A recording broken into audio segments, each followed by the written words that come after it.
యేసుక్రీస్తు వారి శుభనామంలో ఆయన పర్యవేక్షణలో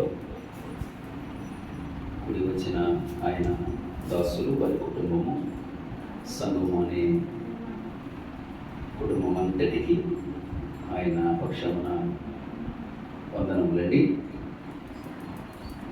ప్రభువు మనకి పునరుత్థాన పండుగ నాడు ఆయన మనకు ఇచ్చిన వాక్య భాగము, మనము దేవుడు ఆత్మ కనుక ఆయన ఆరాధించువారు ఆత్మతోనూ సత్యముతోనూ ఆరాధింపవలెను.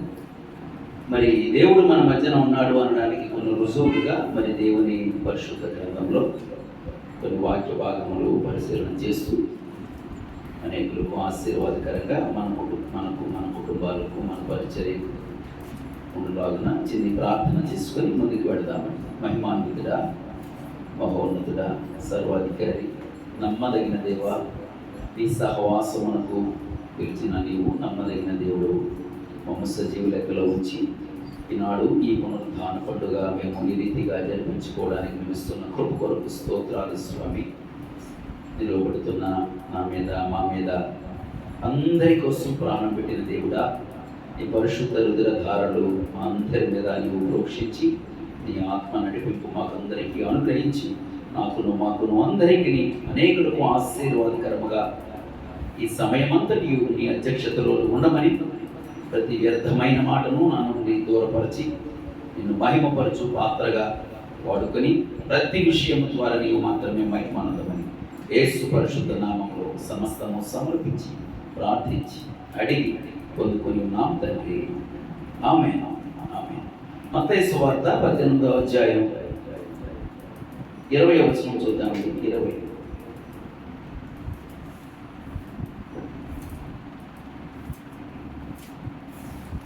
మత్తయి సువార్త 18వ అధ్యాయం 20వ వచనం.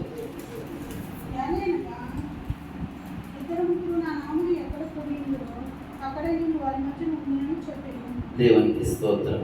మరి పరిశుద్ధులైన దేవుడు, మనం దేవుని సన్నిధి ఆలయమునకు నడిపించబడిన మనం ఆయన ఎక్కడ ఉన్నాడు అనడానికి తన ప్రేమ గ్రంథంలో, పరిశుద్ధ గ్రంథంలో మనందరికీ వ్రాయించి ఇచ్చిన మాట ఏలయనగా, ఇద్దరు ముగ్గురు నా నామమున ఎక్కడ కూడి ఉందరో అక్కడ నేను వారి మధ్యన ఉందునని చెప్పాను. సాక్షాత్తు దేవుడు మానవులైన మనందరి కోసం వ్రాయించి ఇచ్చిన మాట. ఇద్దరు ముగ్గురు నా నామమున ఎక్కడ కూడి ఉందరో అక్కడ నేను వారి మధ్యన ఉందని సెలవిచ్చిన దేవుడు మన మధ్యన ఉన్నాడు కదా. అటువంటి దేవుని కనుదృష్టికి యోగ్యమైన వారముగా ఈనాడు నశించాల్సిన నన్ను మనల్ని వెతికి రక్షించి ఆయన సన్నిధిలో ఉంచబడి ఆయన ఆధ్వర్యంలో మనం ఉన్నాము అనడానికి ఒక చక్కని ఉదాహరణ ఈ మాట.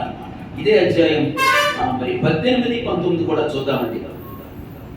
ఇదే 18వ అధ్యాయంలో 20వ వచనం చదువుకున్నాం. 18, 19 కూడా చూద్దాం. భూమి మీద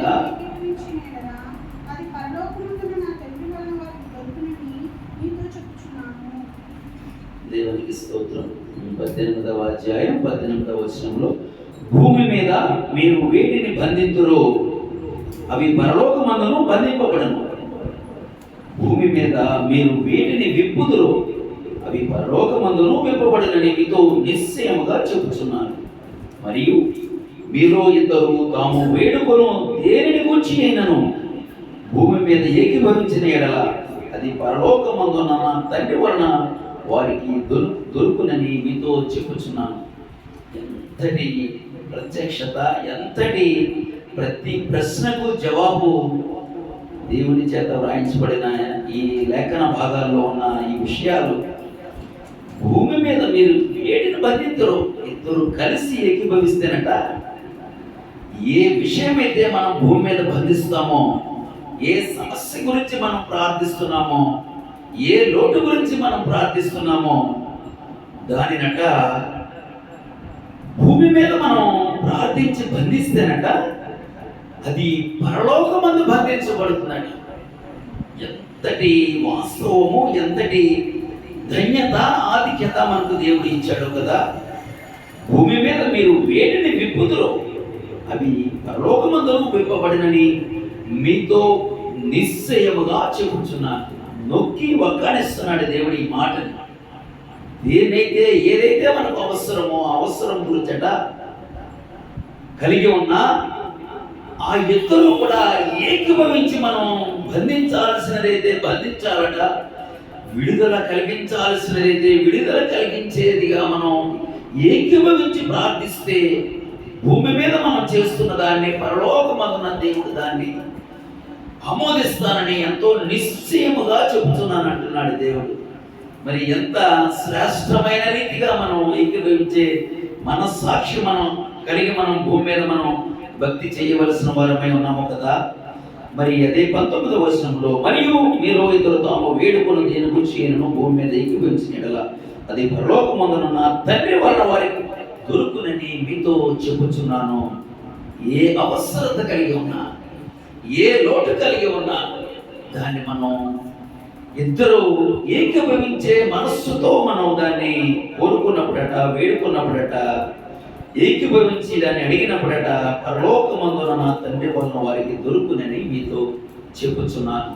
మనం చేస్తున్న భక్తి సహజంగా మనం వెళ్ళిపోతూ ఉంటాము, కానీ మరి ఈ విధముగా వ్రాయబడిన ఈ మాటలు ఈ లేఖన భాగంలోని ఆంతర్యము మన హృదయాలకు అర్థమైతే దేవుడు మనందరి కోసం కాచిన రుధిరధారల క్రిందకి మనం వచ్చినప్పుడండి, ఘోరమైన వ్యాధితో కలిగి ఉన్న మన మనుషులుగా ఉన్న మనం ఆయన పరిశుద్ధ రుధిరధారల క్రిందకి మనం వచ్చినప్పుడు ఈ స్పష్టత వ్రాయించబడిన ఈ లేఖన విధానముల ప్రకారం మనం నడుచుకొని మనము మన కుటుంబాలను ఆశీర్వాదకరముగా ఉండటే కాక ఆయన పక్షాన మనమందరము అనేకులకు ఆశీర్వాదకరంగా ఉంటులాగా వ్రాయించబడిన ఈ 3 లేఖన భాగములు ఎంతో ఉన్నతమైనవి, ఘనమైనవి కదా. మరి ఆ రీతిగా మనం కొనసాగుతూ చక్కటి మనస్సాక్షి కలిగి మనం ముందుకు కొనసాగవలసిన వారమై ఉన్నాం. మరి దినవృత్తాంతాలు 2వ గ్రంథంలో 16వ అధ్యాయం 9వ వచనం చూద్దామండి. ఆ వాక్యంలో ఫస్ట్ పార్ట్ అన్నమాట మనం చదువుకోవాల్సింది. 2వ దినవృత్తాంతాల గ్రంథము 2:16-9.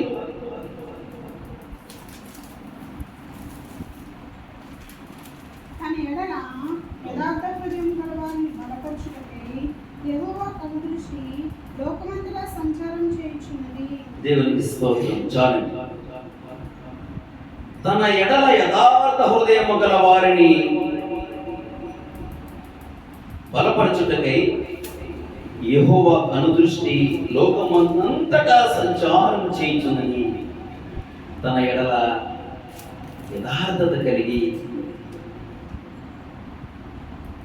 కలిగిన మనుషులనట బలపరచుటకై ఆకాశమున సంచరిస్తున్న దేవుని మాట ఎంత ఘనమైనదో కదా. దినవృత్తాంతాలు 2:16-9 ఈ విధముగా వ్రాయబడింది. తన ఎడల యథార్థ హృదయం గల వారిని బలపరచుటకై యెహోవా కనుదృష్టి లోకమంతటా సంచారము చేయుచున్నది.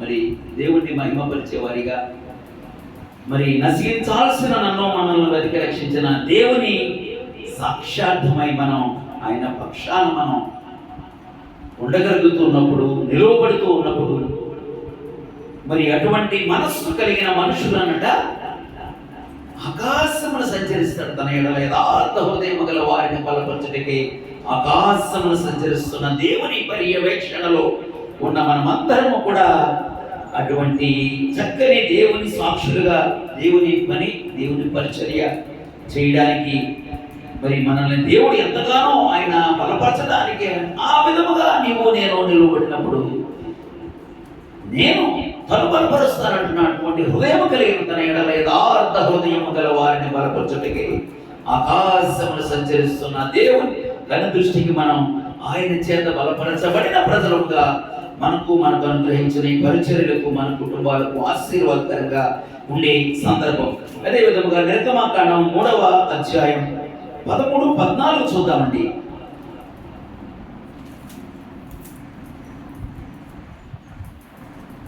నిర్గమాకాండం 3వ అధ్యాయం 13-14.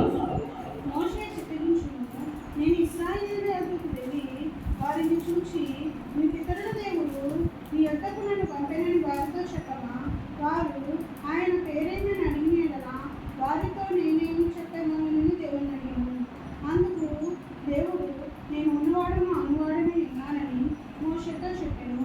దేవునికి స్తోత్రం. చాలు.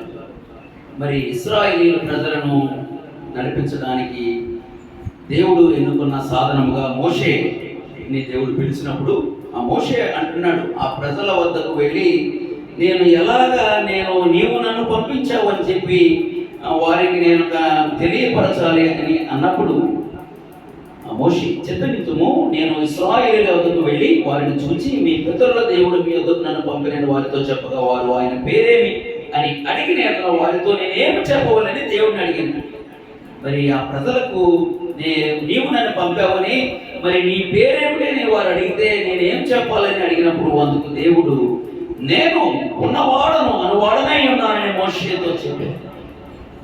నేను అంటున్న మాట మరి ఈ లెటరింగ్ లో ఈ నేను ఉన్నవాడను అన్న మాటలు చాలా కొంచెం పెద్దగా మరి మనకు అర్థమవులాగన నేను ఉన్నవాడను అనువాడనై ఉన్నానని మోషేతో చెప్పాను. ఆయన మన మధ్యన ఉన్నాడండి. సాక్షాత్తు ఆయనే తన ఇశ్రాయేలీయులందరినీ నడిపించడానికి నాయకుడుగా ఎన్నుకున్న మోషేతో చెబుతున్న మాట, నేను ఉన్నవాడను అనువాడను అన్నాడు దేవుడు. అవును, అటువంటి దేవుని పర్యవేక్షణలో మనం నడిపించబడుతూ ఆయన చేత బలపరచబడుతూ అనేకులకు మనం ఆశీర్వాదకరంగా మన పరిచర్యలకు భూమిలో ఉన్న ప్రతి మనుష్యునికి దేవుని ఉనికిని చాటి చెప్పే సాధనాలుగా యథార్థతో మరి ఇద్దరు ఉంటే వారు ఏకీభవించే మనస్సుతో వారి ఉండి దేన్నైతే ప్రార్థిస్తారో దేన్నైతే కోరుకుంటారో ఇది అదే అని కాదండి. ఏ అవసరమైతే దేవుని చిత్తానుసారముగా నువ్వు పొందుకోవలసిన దానివై ఉన్నావు, పొందుకోవలసిన వాడివై ఉన్నావు, దాన్ని ఇద్దరు ఏకీభవించే మనస్సుతో ప్రార్థిస్తే నేనిస్తాను మీకు నిశ్చయముగా చెబుతున్నాను అంటాడు దేవుడు. అవును, అటువంటి చక్కని ఉన్నతమైన యోగ్యమైన ఈ భక్తికి మనం సాక్షులుగా ఆయన చేత నడిపించబడి ఆయన చేత బలపరచబడి ఆయన కొరకు వాడబడే మనుషులుగా మనం అందరూ ఉన్నప్పుడు దేవుడు మన పక్షాన ఎంతగానో ఆయన సంతోషిస్తాడు కదా. మరి అదే విధంగా మలాకి గ్రంథం 3:16 చూద్దామండి ఒకసారి.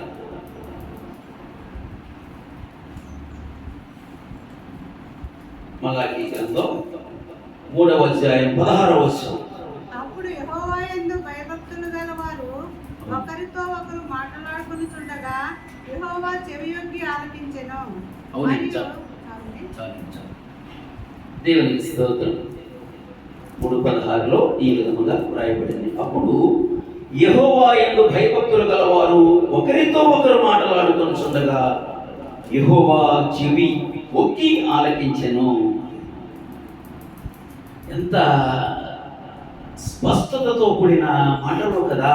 ఇద్దరు మనుషులట భయభక్తులతో ఆయన మాటలు మాట్లాడుకుంటుంటే వారి మాటలు నేను వింటాను అనలేదు దేవుడు. ఇక్కడే చెవి యొగ్గి ఆలకించెను. చెవి ఒగ్గి అంటే ఆసక్తితో భయభక్తులు గల వారు మాట్లాడుకుంటున్న మాటలను చెవి ఒగ్గి వింటున్నాడట దేవుడు.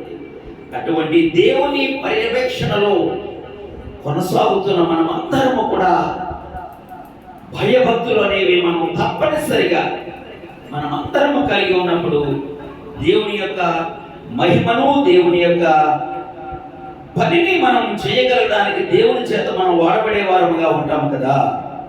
అదేవిధంగా ద్వితీయోపదేశకాండం 6వ అధ్యాయం 5వ వచనం చూద్దామండి. మరి ఇటువంటి విధానాలతో మనం కొనసాగు. ద్వితీయోపదేశకాండం 6వ అధ్యాయం 5వ వచనం. మరి మనం ఏ రీతిగా మనం భక్తిలో మనం ఆయనని మహిమపరిచే వారిగా ఉండాలి అనడానికి చూపించబడుతున్న దేవుని మాట. ద్వితీయోపదేశకాండం 6వ అధ్యాయం 5వ వచనం.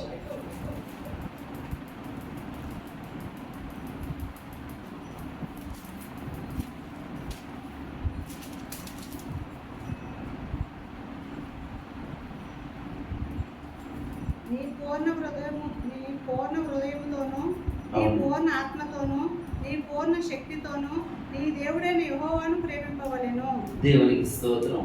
మరి ఎంత ఘనుడైన దేవుణ్ణి మనం ఇంత స్పష్టతతో ఇన్ని ఆధారాలతో చూస్తున్న మనము మన దేవుణ్ణి ఏ రీతిగా మనం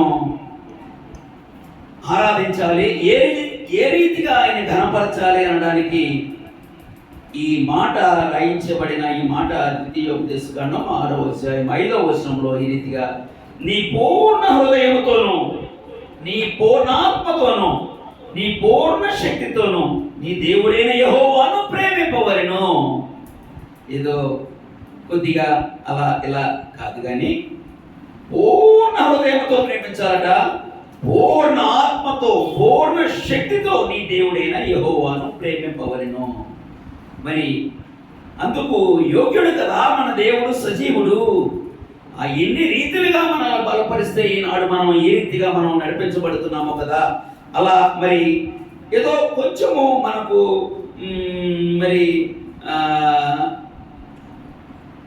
అరా కొరగా కానీ చెయ్యాలి కాబట్టి చేస్తాము అని కానీ కాకుండా పూర్ణ హృదయముతో నీ పూర్ణాత్మతో నీ పూర్ణ శక్తితో నీ దేవుడైన యెహోవాను ప్రేమింపవలెను అనే మాట చెప్పబడుతున్న ఈ మాట మనకు ఎంతగానో తప్పనిసరిగా మనం ఈ రీతిగా మనం చేయవలసిన వారమై ఉన్నాము కదా.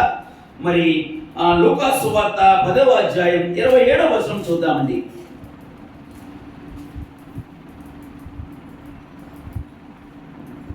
లూకా సువార్త 10వ అధ్యాయం 27వ వచనం.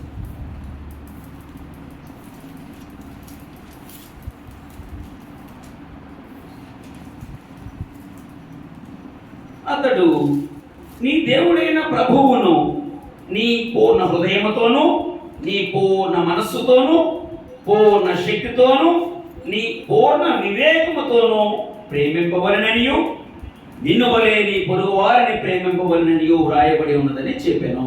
ఇందాక మనం చూసినట్లుగా ఇక్కడ కూడా మరి ద్వితీయోపదేశకాండం 6:5లో వ్రాయబడినట్లుగా మరి లూకా సువార్తలో కూడా 10వ అధ్యాయం 27వ వచనంలో మరి అతడు నీ దేవుడైన ప్రభువును నీ పూర్ణ హృదయముతోను నీ పూర్ణ మనస్సుతోను నీ పూర్ణ శక్తితోను నీ పూర్ణ వివేకముతోను ప్రేమింపవలెననియు నిన్ను వలె నీ పొరుగు వారిని ప్రేమింపవలెననియు వ్రాయబడి ఉన్నదని చెప్పాను. మరి ఏ రీతిగా మనం దేవుణ్ణి మనం మహిమపరచాలో మరి చక్కగా స్పష్టముగా మనకు చెప్పబడుతున్న ఈ లేఖన భాగాల మరి రెఫరెన్సెస్ మనకి ఎంతగా మనల్ని మన భక్తిని మెరుగు చేసుకోవడానికి ఉపయోగపడేవిగా దేవుడు రాయించి ఉంచాడు కదా. మరి అదే విధంగా మనం కీర్తన గ్రంథం 25వ అధ్యాయం 21వ వచనం చూద్దామండి. కీర్తనలు 25:21.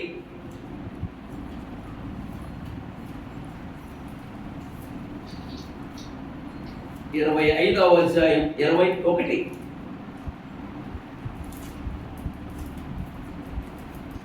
నీ కొరకు నేను కనిపెట్టుచున్నాను, యథార్థతయు నిర్దోషత్వమును నన్ను సంరక్షించును గాక. మరి యథార్థత తన ఎడల యథార్థ హృదయం గల వారిని బలపరచుటకే దేవుడు ఆకాశం సంచరిస్తున్నాడు అన్న మాటకు మరి ఇక్కడ రాయబడిన మాట 25వ అధ్యాయం 21లో నీ కొరకు నేను కనిపెట్టుచున్నాను, యథార్థతయు నిర్దోషత్వమును నన్ను సంరక్షించును గాక అని చెప్పబడుతున్న మాట. మరి అదే విధముగా ఈ కీర్తన గ్రంథం 37వ అధ్యాయం 6వ వచనం చూద్దాం. 37:6.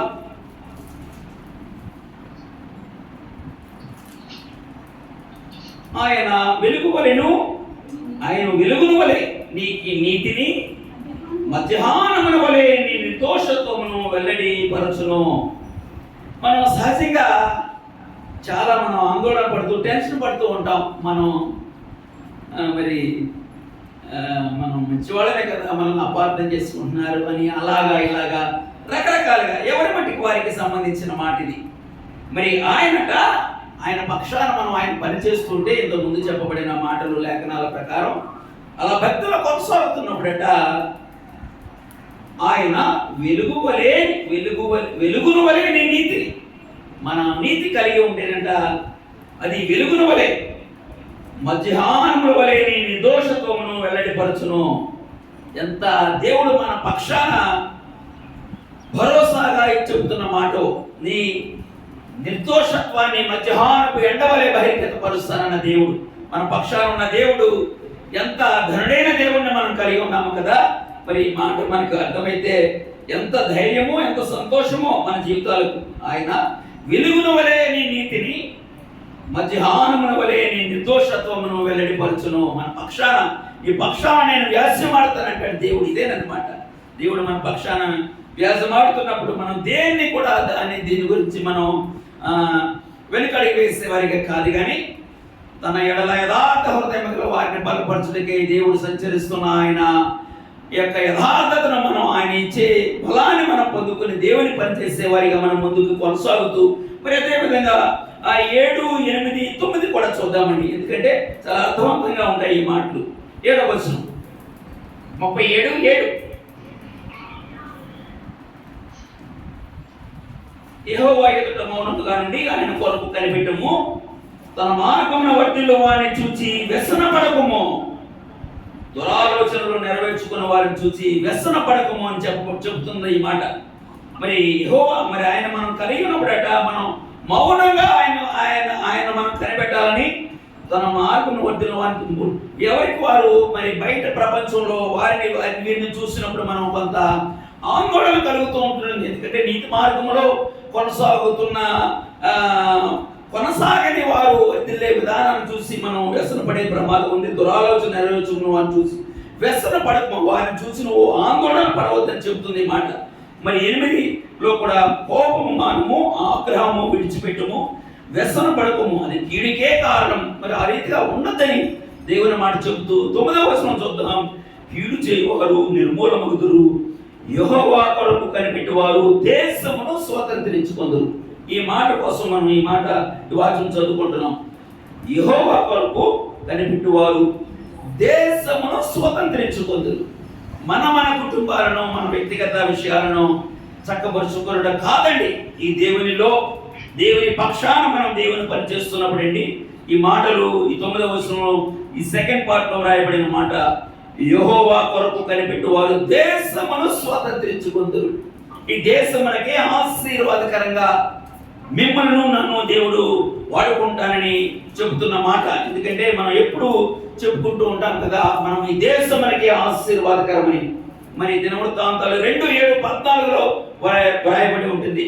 నా పేరు పెట్టబడిన నా జనులు తాము తగ్గించుకొని ప్రార్థన చేసి నన్ను వెదకి తమ చెడు మార్గంలో విడిచిన యెడల ఆకాశమునుండి దేవుడి వారి ప్రార్థన విని వారి పాపమును క్షమించి వారి దేశమును స్వస్థపరచుకునంటాడు దేవుడు. దేవుడు సన్నిధికి నడిపించబడిన మన వ్యక్తిగత కుటుంబాల పరిరక్షణ క్షేమమే కాదు,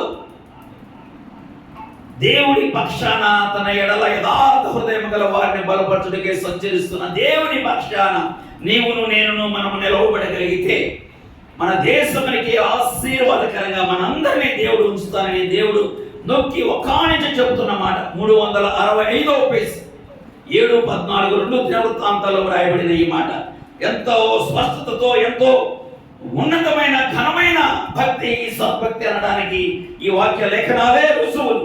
మరి అదే విధంగా ఆఖరుగా మనం చూద్దాం మీకా గ్రంథము 6:8. మీకా గ్రంథము 6:8 వచనం ఆఖరిగా ఈ లేఖన భాగం చూద్దామండి.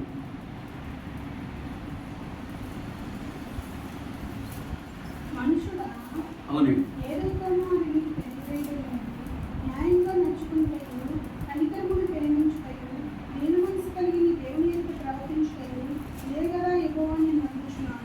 అవునండి, అవును. చాలా ఎంత సున్నితమైన భక్తి, ఒక భక్తి కదా. మీకా గ్రంథము 6:8 ఈ విధముగా వ్రాయబడి ఉన్నది. మనుష్యుడా, ఏది ఉత్తమమో అది నీకు తెలియజేయబడి ఉన్నది. న్యాయముగా నడుచుకొనుటయు, కనికరమును ప్రేమించుటయు, దీన మనస్సు కలిగి నీ దేవుని ఎదుట ప్రవర్తించుటయు ఇంతే కదా యెహోవా అని నడుచున్నాడు.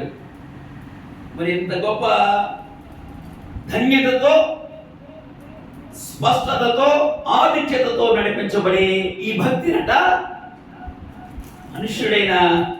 మనుష్యునికి దేవుడు చెబుతున్న మాట, మనుష్యుడా సూటిగా స్పష్టంగా మనతోనే మాట్లాడుతున్నాడు. మనుష్యుడా, ఏది ఉత్తమమో అది నీకు తెలియజేయబడి ఉన్నది. న్యాయముగా నడుచుకున్నటయు, కనికరమును ప్రేమించుటయు, దీన మనస్సు కలిగి నీ దేవుని ఎదుట ప్రవర్తించుటయు. ఇంతే కదా యెహోవా నిన్ను అడుగుతున్నాడు. మరి ఏమడుగుతాడండి దేవుడు మనల్ని? మన కష్ట నష్ట పరిస్థితుల్లో మన పక్షాన దేవుడు ఉండి ఆయన సాక్షులుగా మనల్ని ఆయన కృపలో ఈ రీతి అయిన పరిస్థితుల్లో మనకు అనుకూలింపచేసి ఈ సౌకర్యములను అనుగ్రహించిన నిమిత్తమై దేవుడు ఆనాడు నమ్మినా నమ్మని అందరి కోసం బలియాగమైన దేవుడు మీ నా అందరి శాప దోషములను తన మీద వేసుకుని మన క్రయధనము ఆయన కాచిన రక్తము ద్వారా ఈ పాప శాప దోషముల క్రయధనము పరిశుద్ధుడైన దేవుడు కన్యక గర్భాన ప్రపంచపు నడిబొడ్డులో పుట్టి ఆకాశములకు భూమికి మధ్యలో వేలాడుతూ మనందరి పాప శాప దోషములను తన మీద వేసుకొని ఏ పాపం ఎరుగని ఆయన ప్రాణం పెట్టిన ఆయన కృపలో నశించాల్సిన మనలను, నన్ను, మిమ్ము, మనలందరినీ రక్షించిన దేవుని అడుగుతున్న మాట, మనుష్యుడా, ఏది ఉత్తమమో అది నీకు తెలియజేయబడి ఉన్నది. న్యాయముగా నడుచుకున్నటయు, కనికరమును ప్రేమించుటయు, దీన మనస్సు కలిగి ఈ దేవుని ఎదుట ప్రవర్తించుటయు. ఇంతే కదా యెహోవా నిన్ను అడుగుతున్నాడు. తండ్రి, కుమార, పరిశుద్ధాత్మ నామములో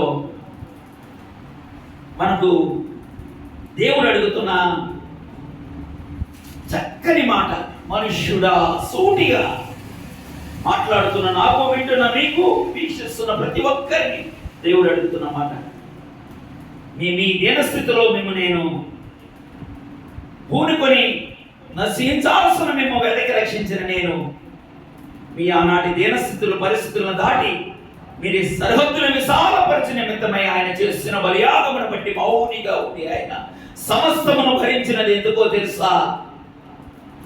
ఆయన పక్షాన మనం ఆయన సాక్షులుగా ఉంటామని, నమ్మని అనేకులకు మనం ఆశీర్వాదకరముగా ఉంటామని ఎవరికి వారు మనం గ్రహించి మరి మీరు ఏ రీతిగా మీరు నడుచుకోవాలో అని ఆయన చాలా సున్నితముగా, చాలా చక్కగా మనకు అర్థమవు రీతిగా ఆయన అడుగుతున్న మాట. న్యాయముగా నడుచుకున్నటయు, కనికరమును ప్రేమించుటయు, దీన మనస్సు కలిగి ఈ దేవుని ఎదుట ప్రవర్తించుటయు. ఇంతే కదా నేను నిన్ను అడుగుతున్నానని చెబుతున్నాడు దేవుడు.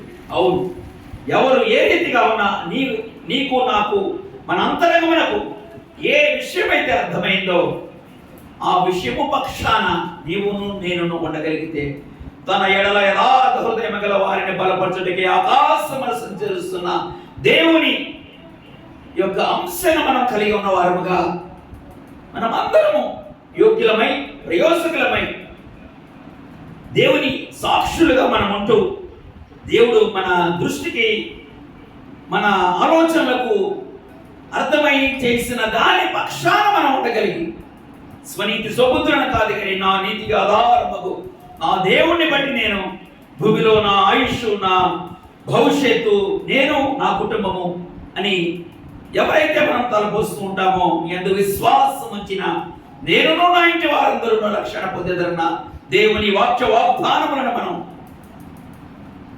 పట్టుకొని అదే మన భక్తికి మనం చేస్తున్న ఈ భక్తి విధానమునకు మనకు ఏదైనా గురి, గమ్యం, లక్ష్యం ఏమైనా ఉన్నది అంటే దేవుడిచ్చిన వాక్య వాగ్దానములు మాత్రమే. నిరీక్షణకు ఆధారం లేని సమయంలో దేవుని చేత పిలువబడిన అబ్రహాము ఆయన ఇచ్చిన వాగ్దానములను నమ్మితే అది అతని నీతిగా ఎంచబడింది. అవును, మనకు కూడా అదే వారసత్వం. దేవుని వాక్య వాగ్దానములే నీకు నాకు అందరికీ ఘనమైన పరిచర్య చేయువారముగా మనకు అనుగ్రహించిన ఇదేన పరిచర్యలో ఎవరికి వారు అక్కడికి వచ్చే సహకారులుగా మనం అందరం ఉంటూ దేవుని చిత్తము పరమందున దేవుని చిత్తము భూమి యందు నెరవేర్చబడు సన్నిధిగా ప్రతి సన్నిధి ప్రాముఖ్యముగా నా హృదయము ఘోరమైన వ్యాధి కలిగిన ఈ హృదయము మీద దేవుడు కార్చిన పరిశుద్ధ రుద్రధారలో ప్రోక్షించబడితేనే కానీ నేను నీ హృదయం అనే తలుపు వద్ద తడుతూ ఉన్నాను.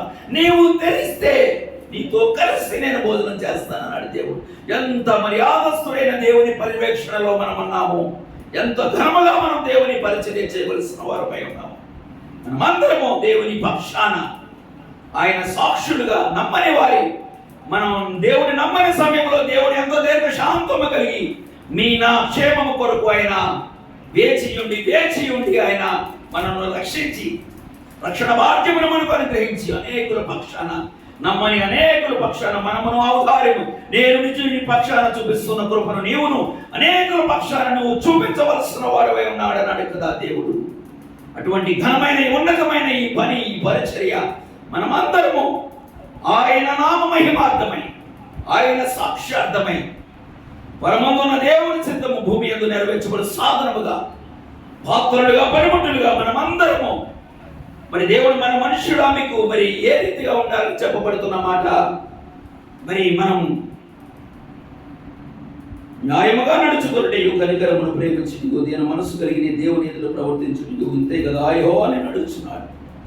ఈ రీతిగా మనం ప్రవర్తిస్తాం, దేవుని పని చేస్తూ దేవుని పక్షాన, దేవుని సాక్షార్థమే అనేకులు దేవుని కొరకు సిద్ధపరిచే భూదిగంతముల వరకు నా సాక్షులే ఉండమని ఆయన మాటకు అనుగుణంగా మనమందరము కొనసాగుతూ దేవుని రాకడ కొరకు సిద్ధపరచబడి దేవుడి మాటలు ఆశీర్వదించి ఫలింపజేయును గాక.